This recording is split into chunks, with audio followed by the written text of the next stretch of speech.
नमस्कार, आप देख रहे हैं बड़ी बहस छत्तीसगढ़ में। आपका स्वागत है। मैं हूं आपके साथ अनन्या बेदी। बीजेपी के राष्ट्रीय अध्यक्ष जेपी नड्डा 13 दिसंबर को छत्तीसगढ़ में मौजूद रहेंगे। विष्णुदेव साय सरकार के 1 साल पूरे होने पर जेपी नड्डा रिपोर्ट कार्ड जारी करेंगे। राष्ट्रीय अध्यक्ष जेपी नड्डा के दौरे को देखते हुए प्रदेश सरकार और बीजेपी संगठन ने अपनी तैयारी शुरू कर दी है। मंत्रियों से उनके द्वारा किए गए कार्यों का पूरा ब्यौरा लिया जा रहा है। रिपोर्ट कार्ड में सभी विभागों की उपलब्धियों का जिक्र होगा। अब इसको लेकर प्रदेश के सियासी गलियारों में हलचल शुरू हो गई है। दौरे को लेकर अरुण साव ने जानकारी देते हुए कहा है कि सरकार के 1 साल ऐतिहासिक और सफलतापूर्वक 1 साल पूरे होने जा रहे हैं। मोदी की गारंटी पूरे होने जा रहा का सिलसिला जो है वो चला है। दूसरी ओर कांग्रेस पार्टी ने इस 1 साल के कार्यकाल को लेकर कई सवाल खड़े कर दिए हैं। कांग्रेस प्रदेश अध्यक्ष दीपक बैज ने कहा है कि राष्ट्रीय अध्यक्ष का आना अच्छी बात है, लेकिन छत्तीसगढ़ में 3100 रुपए धान का समर्थन मूल्य देने का जो वादा एक मुख्य रूप से किया गया था, वो प्रदेश के किसानों को नहीं दिया जा रहा है। आज इसी मुद्दे पर विस्तार से बात करेंगे। चर्चा के लिए कुछ खास मेहमान हमारे साथ जुड़ेंगे, लेकिन पहले सुनिए डिप्टी सीएम अरुण साव और पीसीसी चीफ दीपक बैज ने क्या कहा। विष्णुदेव साय जी के नेतृत्व में बनी भारतीय जनता पार्टी के सरकार के ऐतिहासिक और सफलता भरा 1 साल पूरा होने जा रहा है। पिछले 1 साल में सरकार ने जो काम किया है, मोदी की एक एक गारंटी को पूरा करने का जो सिलसिला चला है, आज प्रदेश तेज गति से विकास की ओर आगे बढ़ रहा है। शहरों का, गांवों का तेज गति से विकास हो रहा है। मोदी की बड़ी बड़ी गारंटियां हमने इस बीच पूरी की है। जो मोदी जी ने, अमित शाह जी ने छत्तीसगढ़ की जनता को भरोसा दिलाया था, उन सब को क्रमशः पूरा किया जा रहा है।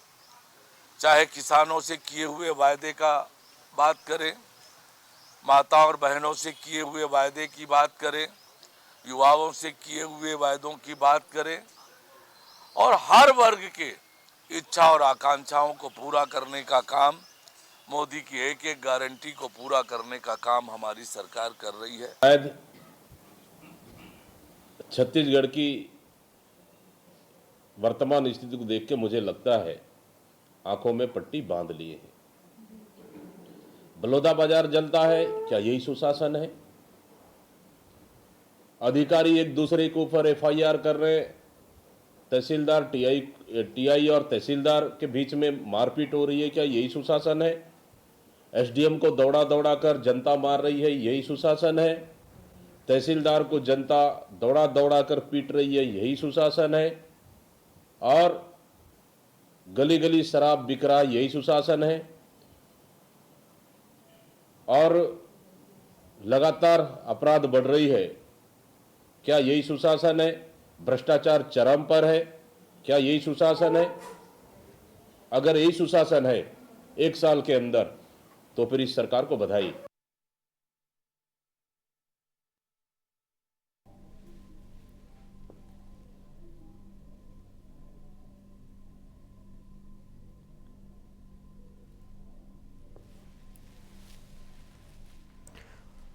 और इस पर चर्चा करने के लिए हमारे साथ खास मेहमान जुड़ गए हैं। हमारे साथ अनिल सिंह चौहान कांग्रेस प्रवक्ता जुड़ गए हैं और किरण सिंह बघेल बीजेपी प्रवक्ता कुछ ही देर में हमारे साथ जुड़ेंगे इस चर्चा में। सबसे पहले अनिल सिंह जी, मैं शुरुआत आपसे करना चाहूंगी। जिस कामकाज का जिक्र किया जा रहा है बीजेपी की तरफ से कि 1 साल में तमाम कामकाज किए गए, जिसमें धान का समर्थन मूल्य देने की बात भी किसानों को लेकर की जा रही है, आपको क्या लग रहा है? क्या वाकई जो वादे किए गए थे सरकार में आने से पहले, वो वादे 1 साल में पूरे हुए हैं? अरण्या जी, आपको और इंडिया न्यूज के विद्वान दर्शकों को मेरा नमस्कार। देखिए, पूरे छत्तीसगढ़ की जनता और आप जैसे विद्वान पत्रकार सभी ने देखा है कि छत्तीसगढ़ में 1 वर्षों में ये मोदी की गारंटी की बात करते रहे, लेकिन एसपी कलेक्टर का कार्यालय जलता रहा। हमारी माताओं बहनों की इज्जत लुटती रही। अब तो जो ये अखुड़वा कांड रमन सरकार में हुआ था, उसकी भी पुनरावृत्ति हो गई। पुलिस वालों के परिवार को पूरी तरह हत्या कर दी गई और सरकार संवेदनहीन बनी रही। तहसीलदार, पुलिस प्रशासन और जिला प्रशासन आपस में लड़ रहे हैं। दो विभागों की खुली लड़ाई चल रही है। एक तहसीलदार संघ का पदाधिकारी खुलेआम कहता है कि अधिकारियों की कुर्सी की बोली लग रही है। यह सुशासन है। खनिज माफिया इस कदर हावी है कि गृह मंत्री के जिले में वो खनिज विभाग के अधिकारियों कर्मचारियों पर जानलेवा हमला करता है और बकेट में डाल के उनको 8 किलोमीटर दूर बीहड़ में फेंक के चला आता है। यह सुशासन है। मुख्यमंत्री आवास के पास सामूहिक बलात्कार हमारी एक माता के साथ, बहन के साथ होता है। यह सुशासन है। यह मोदी की गारंटी थी। आज किसानों के साथ ये कहते हैं हमने वादा पूरा किया।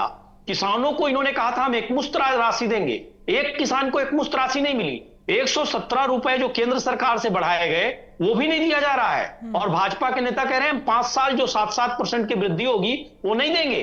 तो दूसरे प्रदेशों में ये धान का कटोरा है, यहां से ज्यादा समर्थन मूल्य दूसरे प्रदेशों में मिलने लगेगा।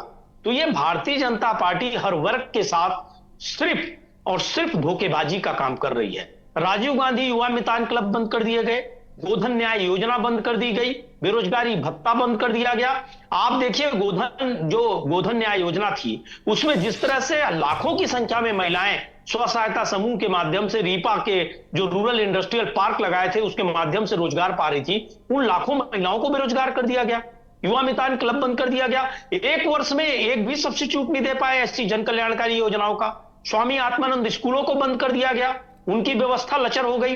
बंद होते स्कूल, लचर स्वास्थ्य व्यवस्था, बिगड़ती कानून व्यवस्था, मलेरिया और डायरिया जैसी बीमारी से सैकड़ों लोग छत्तीसगढ़ में मारे गए। सरकार संवेदनहीन बनी हुई है। ये अगर सुशासन और मोदी की गारंटी है तो आप बताइए इससे बुरा या इससे शर्मनाक पहलू क्या होगा सरकार का। एक वर्ष में सरकार की सांसें फूल गई हैं। भारतीय जनता पार्टी के नेता पावर की लड़ाई लड़ रहे हैं। एक नेता कहता है मैं ज्यादा पावरफुल, दूसरा कहता है मैं ज्यादा पावरफुल। अब तो स्थिति ये हो गई है, कानून व्यवस्था को लेकर जनता का इतना दबाव बढ़ गया है कि 4 विधायक भारतीय जनता पार्टी के चिट्ठी लिख रहे हैं मुख्यमंत्री को, अमित शाह जी को, कि कानून व्यवस्था सुधारिए, सीमेंट के दामों की कालाबाजारी रोकिए, लोहे का दाम इस तरह क्यों बढ़ रहा है। हम तो आवाज उठा ही रहे हैं। भारतीय जनता पार्टी के नेताओं की भी ये स्थिति हो गई है कि वो जनसंवाद नहीं कर पा रहे हैं, जनता के बीच नहीं जा पा रहे हैं। वो लगातार ये बात कह रहे हैं कि साहब महंगाई को रोकिए। तो छत्तीसगढ़ में जो बदहाली, जो अराजकता अपनी चरम सीमा पर है, ऐसी कभी नहीं थी।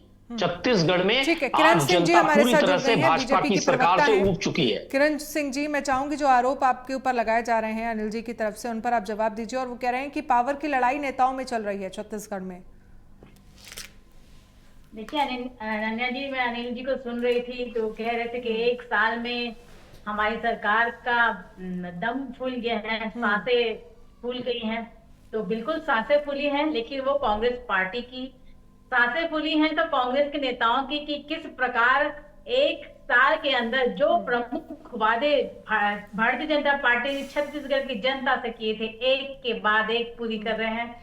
चाहे वो 18 लाख आवास रोके गए हैं इनके कार्यकाल में, या जो छत्तीसगढ़ के युवाओं के सपने को कुचला गया था पीएससी घोटाले के थ्रू, उस पे कार्रवाई हो रही। महतारी वंदन योजना, फ्लैगशिप योजना जो पूरे भारत में फॉलो हो रहा है, वो किस प्रकार एक के बाद एक बिना रुकावट के हमारी सरकार पूरी कर रही है, ये देख के कांग्रेसियों का सांस फूल रहा है, हालत खराब है। यही कारण है कि मुद्दा तलाशने वाले, मुद्दा विहीन, नेता विहीन और नीति विहीन कांग्रेस अब किसानों के नाम पर राजनीति करना चाहती है, किसानों के नाम पे राजनीति करने का प्रयास कर रही है, सोसाइटी का दौरा कर रही है, जब इन्हें कोई मुद्दा नहीं मिल रहा है। इनको अब बिल्कुल असमंजस की स्थिति है कि नगरीय निकाय में क्या मुद्दा लेके जनता के बीच में जाए, तो मुद्दे की तलाश में है। अगर आप 1 साल की बात करें तो अनन्या जी, मैं पूरे डेटा के साथ बैठी हूँ। 5 जो हम लोग के प्रमुख वादे थे, चाहे वो महतारी वंदन योजना में 70 लाख महिलाओं के खाते में 1200 रुपए की बात करें, 31 रुपए क्विंटल की बात करें, पीएससी घोटाले में भी टामन सोना जी देख रहे हैं आप, अंदर ही हैं। नियत नल्ला जैसे प्रोजेक्ट की बात करें, लाखों हजारों नक्सलियों ने आत्मसमर्पण की, सुरक्षा कैंप की बात करें, और ऐसे बहुत सारी योजनाएं हैं। नई उद्योग नीति के चलते भी हमारे अभी नया रायपुर को एक हब के रूप में विकसित करने का प्रयास किया जा रहा है। प्रयास क्या है, बिल्कुल सुनिश्चित किया जा रहा है जिससे युवाओं के बीच में रोजगार मिलेगा। और इनके समय में 5 साल इन्होंने सिर्फ युवाओं से वादा किया था कि उनके खाते में पैसे आएंगे बेरोजगारी भत्ता को लेकर। 4 साल बीत गए थे, 6 माह पहले इन्होंने बेरोजगारी भत्ता देना प्रारंभ किया। वही हमारी सरकार आई है और बम्पर भर्तियां निकल गई हैं।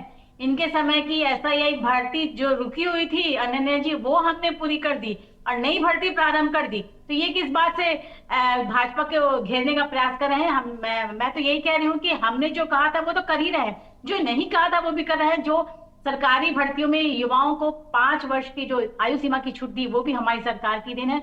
और सड़कों का जाल, अभी जो इतने करोड़ों रुपए की सौगात मिली है, और एयर की बात करें, एयर नेटवर्क की बात करें, विस्तारीकरण की बात करें, तो बिल्कुल हमारी सरकार इतनी सारी योजनाएं ला रही है छत्तीसगढ़ के लिए। डबल इंजन की सरकार इतनी सौगात दे रही छत्तीसगढ़ को, तो मुझे लगता है जो छत्तीसगढ़ की रुकी हुई विकास की गाथा थी, जो पुनः ट्रैक पे आ गई, वो कांग्रेसियों को बर्दाश्त नहीं हो रहा है, अनिल सिंह जी की पार्टी को बर्दाश्त नहीं हो रहा है। यही कारण है कि हमारी सरकार पे आरोप लगाने का काम कर रही है। बोलिए। मैं चाहूंगी अनिल जी, क्योंकि जिस तरह से वो कह रही हैं कि आप लोगों की सरकार बनी नहीं, अब मुद्दा विहीन है, आप लोग किसानों को बीच में लाकर बीजेपी पे आप निशाना साध रहे हैं, कोई मुद्दे हैं नहीं आप लोगों के पास, क्या मुद्दा विहीन हो गई है कांग्रेस?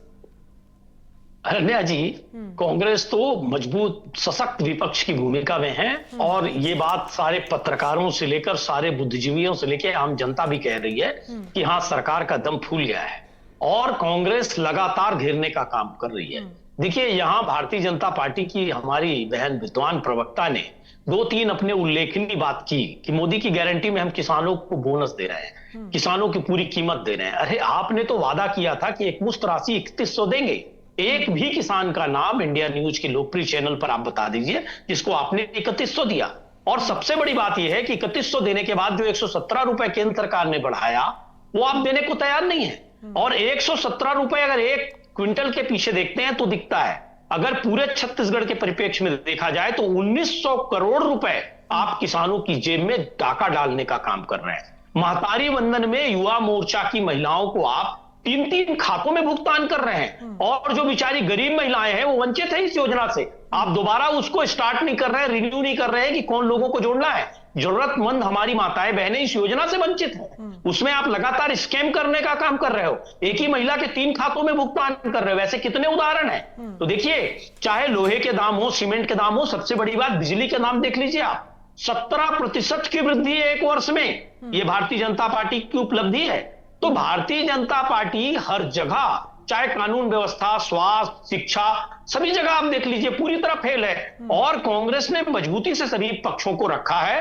भारतीय जनता पार्टी हर बार बैकफुट पर आई है। और मैं तो बार बार कहता हूं कि अगर ये मोदी की गारंटी है कि लोग आंख का ऑपरेशन कराने जाएं तो उनकी आंखें फोड़ दी जाएं, हमारी माताओं बहनों के साथ सामूहिक बलात्कार हो और पुलिस खुलेआम बलात्कारियों के साथ खड़ी रहे, इससे दुखद क्या होगा?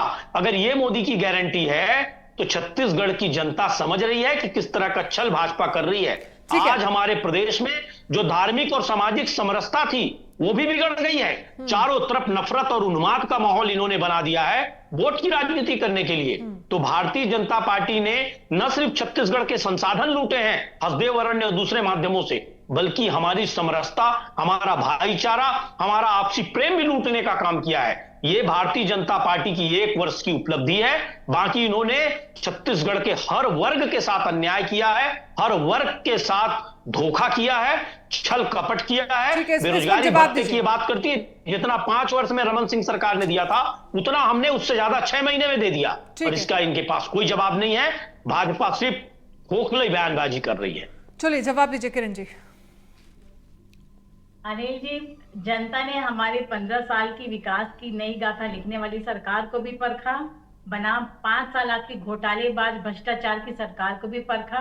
यही कारण है कि 15 साल के वनवास के बाद 5 साल जो आपको मिले थे, उसके 5 वर्ष के अल्पकालीन अवधि में ही जनता के पसंद से विमुख होना पड़ा। किस प्रकार आप लोग ने राज्य किया है वो छत्तीसगढ़ की जनता ज्यादा बेहतर जानती है और आपके नेतागढ़ ज्यादा बेहतर जानते हैं। रही बात महिलाओं की, तो महिलाओं से वादा खिलाफी आप लोग ने की थी शराबबंदी को लेकर, स्वआधार सहायता समूह की महिलाओं की कर्ज माफी को लेकर, जिसका महिलाओं ने मुंह तोड़ जवाब आपको दिया है। किसानों से जो आप लोग ने बकाया बोनस की बात करते हैं, चार किस्त में देते थे अनिल जी, उसमें चौथे किस्त में तो आप लोग सारा पैसा ही उनको दगाड़ जाते थे। घोटाले की बात करें तो गौठान घोटाले और ना जाने कितने घोटाले, शराब घोटाले तो पूरे भारतवर्ष में। हमने चारा घोटाला सुना था अनन्या जी, इनके समय में तो गोबर घोटाले भी हो गए। तो जनता ने देख लिया कि किस प्रकार इनकी भ्रष्टाचारी घोटालेबाजी की सरकार, जो कि जिनकी विदाई हो गई है। और रही बात, अगर जनता अगर असंतुष्ट होती या खुश नहीं होती अनन्या जी, तो जिस प्रकार विधानसभा के बाद लोकसभा में हमको जीत मिली है, और आने वाले मुझे लगता है नगर निकाय में भी जनता हम पर पुनः विश्वास करेगी। और जिस प्रकार महिलाओं के खाते में 70 लाख महिलाओं के खाते में सशक्तिकरण को लेकर जो पैसे आ रहे हैं, वो मुझे लगता है महिलाएं इससे बहुत खुश है, और अपना उनके सशक्तिकरण के लिए बहुत बड़ा कदम है हमारी सरकार का। और युवाओं की बात करें तो मैंने बताया ना, जिस प्रकार बम्पर भर्ती निकल रही है, और पीएससी घोटाले में की जो जांच चल रही है, और पीएससी में ही इतने सारे पद निकल रहे हैं, और ये सुनिश्चित किया जा रहा है पारदर्शिता के साथ उनकी भर्ती हो। तो मुझे लगता है एक बहुत बड़ी सौगात है छत्तीसगढ़ के युवाओं के साथ, महिलाओं के लिए। और किसान की बात करें तो उनका बिल्कुल रही बात अभी अनिल सिंह जी वो 175 रुपए की बात कर रहे थे, तो बिल्कुल अनिल जी पेशेंस रखिए, डबल इंजन की सरकार है। पहले ही सुनिश्चित हो जाए कि कितने किसानों ने अपने धान लेकिन किरण जी, यही सवाल है मेरा कि जो आप लोगों ने समर्थन मूल्य की बात की थी धान खरीदी को लेकर, क्या वो वादा पूरा किया गया किसानों से? बिल्कुल किया जा रहा है, लेकिन कांग्रेस पार्टियों के तो पेशेंस ही नहीं है। कल ही इनके पूर्व उप मुख्यमंत्री ने प्रेस कॉन्फ्रेंस, लेकिन अब उसमें उसको भी ओवरकम कर लिया है पार्टी ने। तो इनके स्वयं के नेता जब मान रहे हैं कि कहीं पे अनियमितताएं नहीं है, लेकिन फिर भी किसानों में और जनता के बीच फैलाने की अनन्या जी कि किसान बहुत समझदार है। जिस प्रकार सारी व्यवस्था के साथ उनके धान खरीदा जा रहा है, मिलेट्स की मांग को भी सुनवाई की जा चुकी है। तो मुझे लगता है बहुत इस बार 1 लाख अतिरिक्त किसानों ने रजिस्टर किए, और धान उपार्जन केंद्र की भी को भी बढ़ाया गया है, ताकि किसान अपने सही समय पे उचित मूल्य के साथ अपने धान बेच सके। तो मुझे लगता है छत्तीसगढ़ के किसान, और ये आपको ये भी बता दूं कि पूरे प्रदेश, पूरे इंडिया में सबसे ज्यादा दर पे सिर्फ छत्तीसगढ़ में किसानों को धान लिया जा रहा है। तो ये भी बहुत बड़ी बात है, उपलब्धि है। और दूसरी बात, बिजली की बात करें अनिल जी, तो सबसे कम दर पे बिजली अगर कहीं मिलती है तो छत्तीसगढ़ में। तो कांग्रेस की तो आदत है मिल में ही निकाले। मुझे लगता है कल ही या आज ही या अंबिकापुर में इनके बैठक हुई, उसमें भी इनके ही नेताओं ने अपने ही पार्टी की फिर से पोल खोली है। तो मुझे लगता है इनको अपने गिरेबान में झांकना चाहिए, ताकि आने वाले चुनाव के लिए तैयार कमर कर सके। बाकी छत्तीसगढ़ की जनता ने अपना जो भरोसा है, अपनी जो ताले की चाबी विष्णुदेव सरकार के हाथ में दी है, और मुझे लगता है हमारे विष्णुदेव की सुशासन रही सरकार उनके साथ पूरा न्याय कर रही है। ठीक है, वो कह रहे हैं कि अनिल जी, मैं चाहूंगी जिस तरह से उनकी तरफ से कहा गया, देखिए हमने तो जो वादा किया है, आप पेशेंस रखिए, हम धीरे धीरे फाइंड आउट कर रहे हैं कि कितने किसान हैं, उसके बाद वो वादा भी पूरा किया जाएगा। देखिए अनन्या जी, आपने भी जवाब सुन लिया, और इंडिया न्यूज के विद्वान दर्शकों ने भी जवाब सुन लिया। जो सरकार, जो भारतीय जनता पार्टी कहती थी कि सरकार बनते ही और धान खरीदते ही एक मुश्त राशि किसानों को देंगे, आज भाजपा की प्रवक्ता कह रही किसान तो गिनने दीजिए, पहले कितना धान आता है ये तो देखने दीजिए, फिर देंगे ना। और 2300 रुपए का भुगतान ये कर रहे हैं, 117 रुपए पर ये जवाब देने को तैयार नहीं है। और मैं आपको बता दूं कि पिछले डिबेट में हम लोग बैठे थे, अभी कई बार भारतीय जनता पार्टी के प्रवक्ता और इनके बड़े नेता खुलेआम कह चुके हैं कि 117 रुपए जो बढ़ाए वो हम नहीं देंगे। तो क्या 5 सालों तक जो 7%, 8% के हिसाब से वृद्धि होगी केंद्र सरकार की, अगर ये नहीं देंगे तो दूसरे राज्यों में 3100 से ज्यादा कीमत मिलेगी धान की। तो भारतीय जनता पार्टी से जब आप सवाल पूछेगा कि 17% की बिजली की कीमत क्यों बढ़ गई, तो ये कहते हैं कि बिजली की कीमत दूसरे स्टेट से कम है हमारे यहाँ। जब आप कहेंगे कि भारतीय जनता पार्टी में शक्ति के केंद्र की लड़ाई क्यों हो रही है, क्यों सीमेंट और लोहे के दाम बढ़ गए, तो कहते हैं कांग्रेस अपने गिरेबान में झांके, जिला कांग्रेस कमेटी की बैठक में तो लड़ाई हो रही थी। ये जवाब नहीं है।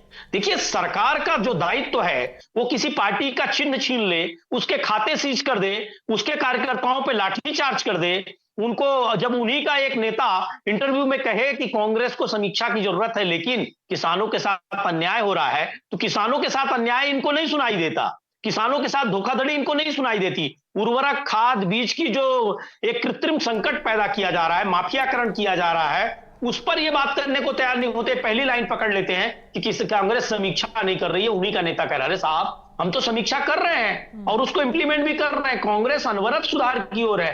पर क्या सरकार का ये जवाब कि विपक्ष में ये कमियां हैं, ये कहीं ना कहीं आप सोचिए कि सेटिस्फैक्टरी पॉइंट है? क्या यह सरकार का दायित्व तो नहीं है कि विपक्ष के पूछे गए सवालों का, विद्वान पत्रकारों के पूछे गए सवालों का जवाब दे, उसके उल्टा उन पर आरोप लगाए। कांग्रेस की जब सरकार थी उन्होंने बहुत आरोप लगाए कि कांग्रेस के नेता ऐसा कर रहे हैं, वैसा कर रहे हैं, इसमें भ्रष्टाचार कर रहे हैं, पीएससी में कर रहे हैं। 2008 से लेकर हर पीएससी इनकी विवादित रही। एक भी कांग्रेस नेता पर कोई आरोप नहीं है, कोई गिरफ्तारी नहीं है। 2-3 अधिकारी पकड़ लो और कांग्रेस की सरकार को दोषी कहो। तो ये तो इनके अगर कई अधिकारी अभी जेल गए हैं, अभी इनका एक थाना प्रभारी जेल गया है जिसने 3 पत्रकारों को झूठे गांजे के मामले में पीडीएस में फंसा दिया। तो क्या हम ये मान ले कि विष्णुदेव साय जी ने उसको निर्देश दिया था कि आप पत्रकारों को फंसा दें? तो देखिए, किसी अधिकारी के जेल जाने से पूरी पार्टी पर आरोप लगाना ये पूरी तरह गलत है। इसके पहले भी कई अधिकारी जेल में गए, रमन सरकार के समय भी गए हैं। तो अधिकारियों पर जब आरोप लगता है या अधिकारी किसी मामले में जेल जाते हैं तो ये कहते हैं साहब ये पूरी पुरानी सरकार के कहने पे कर रहे थे। तो देखिए, भारतीय जनता पार्टी का ये चरित्र है कि जब इनसे सवाल पूछा जाता है तो ये विपक्ष पर आरोप लगाने लगते हैं। किरण जी, इस पर सवाल फाइनल पूछने वाले को कमेंट कटघरे में खड़ा कर देते मेरे हैं। पास, और क्योंकि 1 साल का रिपोर्ट कार्ड पेश आप लोग करने जा रहे हैं तो मैं चाहूंगी कि आप ये बताइए कि कौन कौन सी बड़ी उपलब्धियां हैं जो 1 साल में आपकी सरकार ने हासिल की हैं। मैंने आपका सवाल नहीं पूछा नन्या जी, फिर से एक बार बोलिए। मैं चाहूंगी कि एक तो जो बातें कह रहे हैं उनका जवाब दीजिए अनिल जी का, और दूसरा 1 साल में क्या कौन कौन सी उपलब्धियां हैं और कौन कौन से वादे हैं जो आप लोग रिपोर्ट कार्ड पेश कर रहे हैं अपनी सरकार का, क्या बड़े काम किए गए हैं इसके बारे में देखिए, उपलब्धियां नन्या जी मैंने शुरू में ही बता दिया था। 4-5 प्रमुख हमारी उपलब्धियां हैं। जो किसानों के साथ वादा किया था, महिलाओं के साथ वादा किया था, युवाओं के साथ जो वादा किया था वो हम पूरी कर रहे हैं। पुलिस हिरासत में कितनी मौतें हुई ये बता दीजिए। पुलिस अभिरक्षा में कितने लोगों को मार डाला गया अनिल जी, आप और कितने लोग चाकूबाजी में मारे गए? मॉब लिंचिंग क्यों चालू हो गई छत्तीसगढ़ में, ये भी तो बता दीजिए कि क्यों मॉब लिंचिंग जैसी घटनाएं प्रारंभ हो गई, क्यों युवाओं को सरेआम सड़कों पे मारा काटा जा रहा है, क्यों अपराध लगातार बढ़ रहा है, क्यों हर मोहल्ले गली में शराब बिक रही है, नशा बिक रहा है, क्यों कानून व्यवस्था इतनी बिगड़ गई है, क्यों पुलिस प्रशासन और जिला प्रशासन आपस में लड़ रहे हैं? इन पर भी तो कुछ जवाब दे दीजिए। आप बात सुन लीजिए। जितने भी छत्तीसगढ़ में क्राइम हो रहे हैं, जितने भी वारदात सामने आ रही, क्यों कहीं ना कहीं उसके तार छत्तीसगढ़ कांग्रेस के नेता से जुड़े हैं। सूरजपुर की बात करें, फिर आप विपक्ष पर आरोप प्रत्यारोप लगा रहे हैं, तो आप सरकार में क्यों बैठे हैं? इस्तीफा दे दीजिए सरकार को, मत बैठिए कुर्सी पर, आपसे संभाल नहीं रहा है। ठीक है, वक्त की कमी है। लगाकर आप ही तीसरी नहीं। किरण जी बहुत बहुत शुक्रिया, अनिल जी आपका भी बहुत बहुत शुक्रिया हमारे साथ इस चर्चा में शामिल होने के लिए। बड़ी बहस में फिलहाल इतना ही। आप बने रहिए इंडिया न्यूज मध्य प्रदेश छत्तीसगढ़ के साथ। नमस्कार।